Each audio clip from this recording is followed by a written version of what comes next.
papakita natin dyan yung mga gagamitin. Andyan ang sapin, leather boot, tali. Siyempre, improvise na paano manok, tali. Siyempre yung tali, wala nang talos yan kasi demo lang naman to. Makadisgrasya tayo. Siyempre, sa unang sigang pagkakabit, titignan mo na yung sukat ng tali. Yung sukat ng paa. Diba, sa maliit lang naman to. Testing lang tayo. So, laging dito nasisimulan yan. Sa daliri. Pag ganun. Kaso nga, maikli itong tali natin. Normally kasi, sinusunod dyan. Palibasa nga, nauuso nga yung mga habang tali. Dun. Sa pinaka-siko. Lakpas ng konti doon, mas maganda. Lalo na pag ang manok natin ay frontal.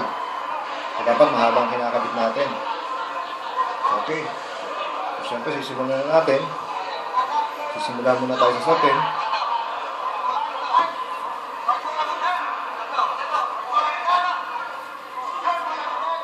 So, yan ang sapin.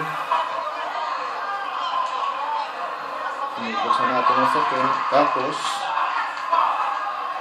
bibilahin natin para dumaretso siya na maayos. Para pag nilagay sa paanong manok, lapat. Ayan. Ayan. Ayan, susimulan natin. Ito yung paanong manok. Kunyari, makikita mo naman ang paan ng manok kapag kaya na tinaas mo, kung diretso, o pikit, o sakang. No? So pag sakang, syempre, mag-a-adjust ka dyan sa unan. Kailangan mo siya itaas ng konti. No? Pag piki naman, ibababa mo ng konti. So, simulan natin ang pagsasapin. Ayan. Start ng pagsasapin. Ganyan. No? Pag hinahanong sa paa, hindi kailangan sakal. Kasi kapag sakal yan, mamimili ang manok. So, ayan. Isa. Dalawa. Tatlo. Sa baba. Ganun din.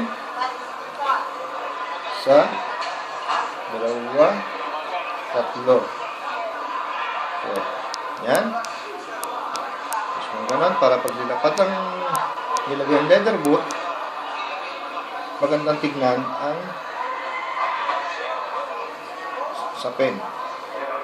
So, dapat yung gitna-gitna yan. Hindi pwedeng bumaba, hindi pwedeng tumaas. So, dapat katamtaman. Okay? So, ngayon, talata ka dito, isa, dalawa, tapos, sa taas naman, isa din, dalawa, tatlo, tapos baba ulit, balik-balik na lang yan. Ang leather boot naman ay napakadali niyan. Yan ay hindi katulad ng araw, yung mga tradisyonal ng araw, talagang maraming mga tupit. Kaya nga nauso ang leather boot, para sa mga nag-aaral na bago, may chance na matuto ng mabilis. So, yan ulit. Isang ikot ulit dito, hanggang sa magpantay na mag-level yan. So, pag nagle-level yan, ibig sabihin, maganda ang kabit nyo.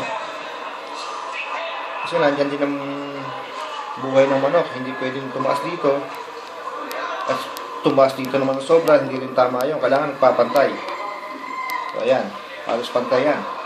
Makikita nyo, halos pantay na pantay siya, no? Tapos, lagi nyo siyang ahagurin dito, para pag dumating dito ang unan, talagang nakahulma siya, no? So, isa, unat ng konti yung sapin, tapos syempre gagamit tayo ng paunan. Paunan natin.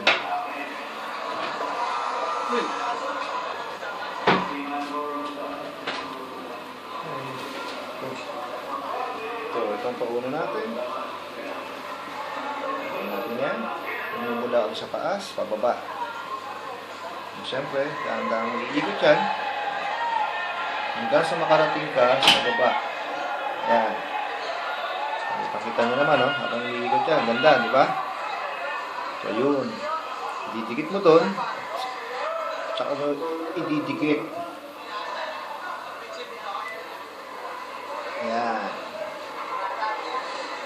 Ngayon, siyempre, pag naikabit nyo na yan, sisilipin mo ngayon kung level ba.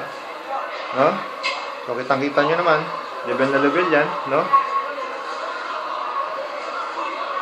So, ngayon, lalagyan nyo natin ang tali.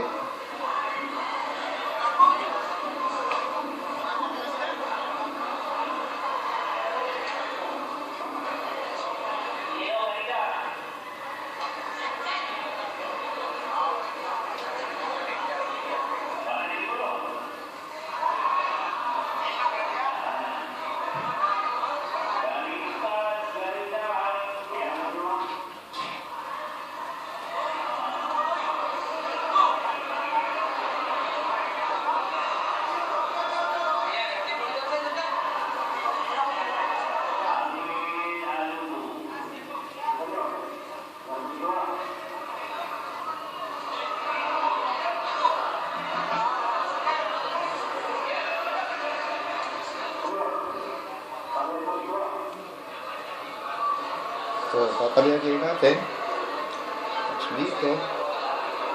Hanggang sa makarating ka sa baba. Ayan. Tapos ang ikot dito. Balik dito. Pataas. Tapos baba ulit. Hanggang sa makarating ka sa baba ng garol. So ngayon, nandito tayo sa sintada. Ako normally kasi kapag umasintada, ang kinuha ko mostly lagi 1 o'clock. Sa experience ko, ang 1 o'clock, mas mabilis pumatay, lalo na pag ang manok mo frontal. No? Ang ibig sabihin ng 1 o'clock, between ng puwet at saka ng 1. 12 and 1, dapat nandun ka sa 1 o'clock.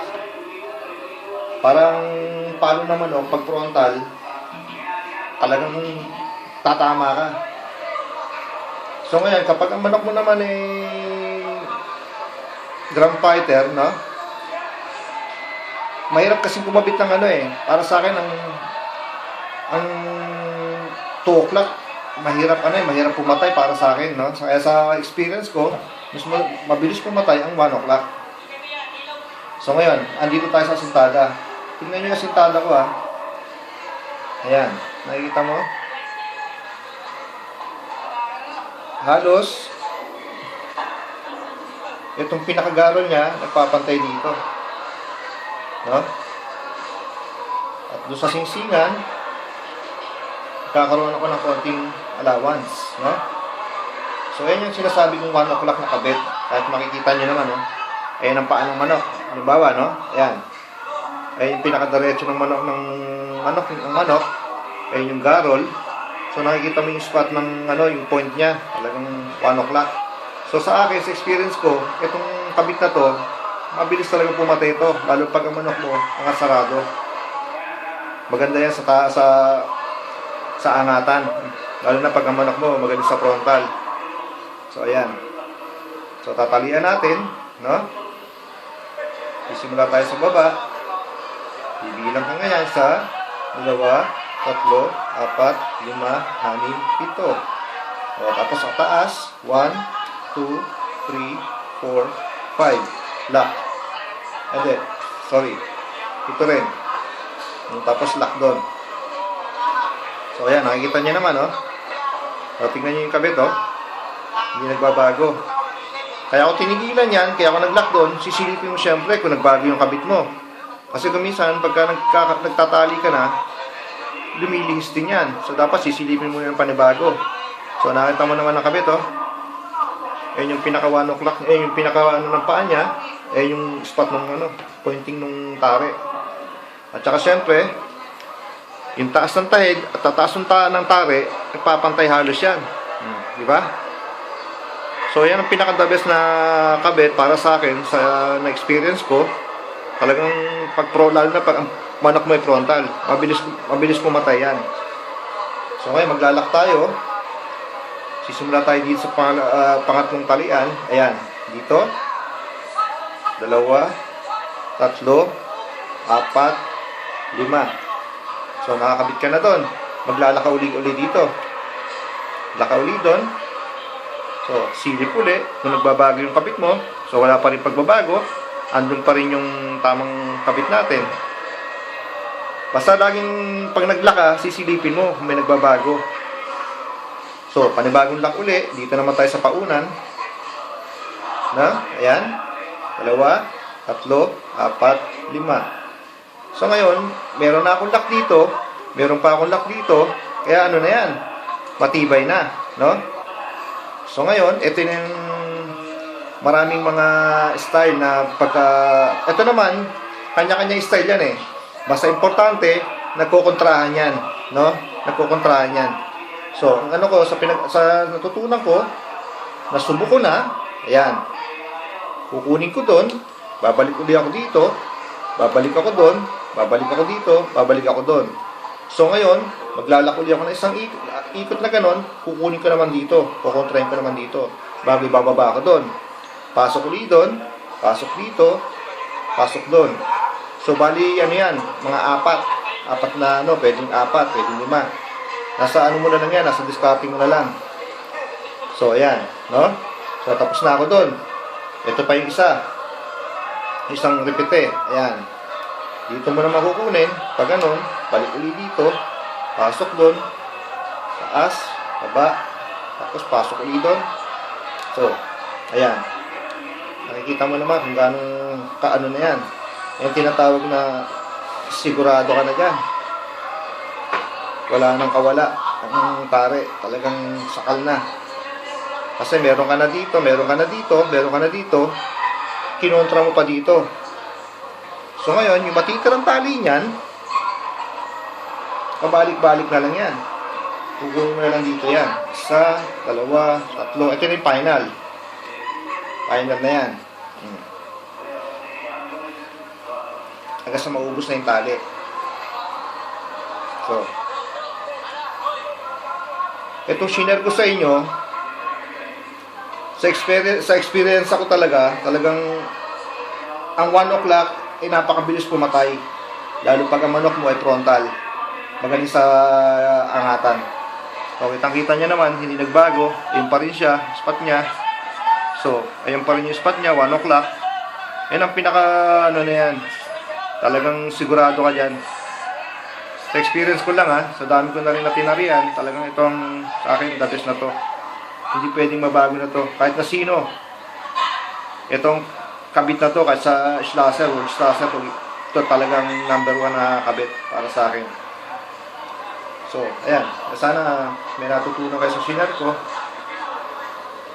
Tapos syempre, lalagyan na lang ng tape yan. Tapos na. Fight na yan. Ito na yung ano. Sakti natin. Siyempre, ito naman ay ano lang to. Pang cover lang to para pagka nagtatali kayo, hindi kayo masugatan. No? Pero pagka naman talaga bihasa na kayo sa pagtatari, hindi na natin kailangan to actually. Pero for sure, gumamit ka na rin kasi may mga manok na talagang mga ano, mapiglas. Masikay. So, kailangan mo din gumamit yan. Ayan na. Pwede nang ano to. Pwede nang bitawan. Fight na.